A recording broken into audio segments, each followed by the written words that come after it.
ভাবুন তো, এমন এক সমাজ যেখানে সবাই চায় সহজ জীবন, কিন্তু সত্যটাকেই খুঁজে পাওয়া সবচেয়ে কঠিন হয়ে গেছে। অসততা যেন চারপাশে ছড়িয়ে পড়েছে বাতাসের মতো, প্রতারণা, স্বার্থ, ক্ষমতার খেলা। কিন্তু আসলে কি সহজ জীবন যাপন করা এত কঠিন? চলুন একটু কল্পনা করি।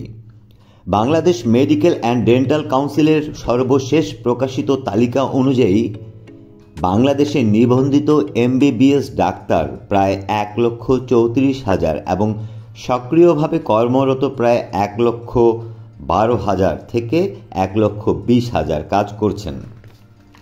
দেশের 10 কোটি মানুষ যদি প্রতিদিন 2 টাকা করে আলাদা রাখেন, তাহলে প্রতিদিন জমবে 20 কোটি টাকা।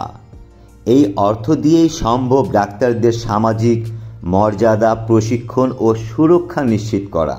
তাহলে এমন এক সমাজ কল্পনা করা যায় না, যেখানে ডাক্তাররা অর্থ নয়, সততা দিয়ে সম্মান পান, যেখানে চিকিৎসা মানে ধনী গরিব নয়, কেবল মানুষ হিসেবে দেখা। অসততা কেন এত গভীর? মনোবিজ্ঞানে একে বলে মোরাল ডিসএঙ্গেজমেন্ট, যেখানে মানুষ ভুলকেও নৈতিকভাবে যুক্তিসঙ্গত মনে করে। যেমন, সবাই তো এমন করে, আমি না নিলে অন্য কেউ নেবে।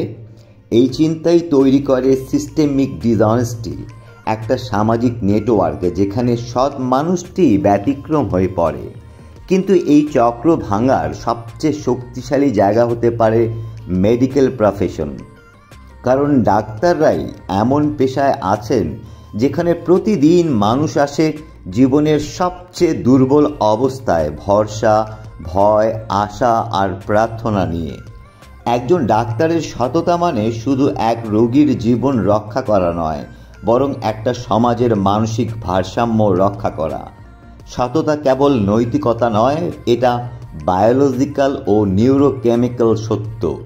যখন আমরা সৎ কাজ করি, মস্তিষ্কে ডোপামিন আর অক্সিটোসিন নিঃসৃত হয়। এই হরমোন দুইটি ট্রাস্ট, এমপ্যাথি ও সোশ্যাল বন্ডিং বাড়ায়। এগুলোই মানুষকে ভালো লাগার অনুভূতি দেয়। যদি অন্যদিকে মিথ্যা বলা বা প্রতারণা করলে মস্তিষ্কে অ্যামিগডালা এবং প্রিফ্রন্টাল কর্টেক্সের মধ্যে কনফ্লিক্ট হয়, ফলে চলে আসে গিল্ট, অ্যাংজাইটি, স্ট্রেস। অর্থাৎ সততা মানেই মানসিক শক্তি। এটা কোনো ধর্মীয় বাণী নয়, বরং মস্তিষ্কের রেওয়ার্ড সিস্টেমের বিজ্ঞান। যখন একজন ডাক্তার সৎ চিকিৎসা দেন, তিনি নিজের মনকেও নিরাময় করেন, কারণ সততা নিজেই এক ধরনের মানসিক থেরাপি।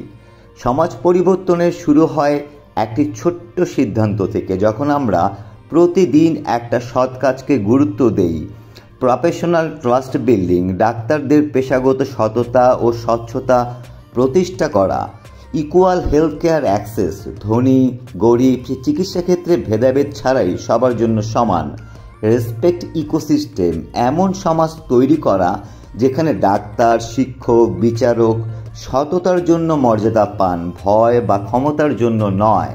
ভ্যালু ট্রান্সমিশন, নতুন প্রজন্ম যেন দেখে সৎ মানুষই সম্মান পায়, নিরাপদ জীবন পায়, মানসিক শান্তি পায়।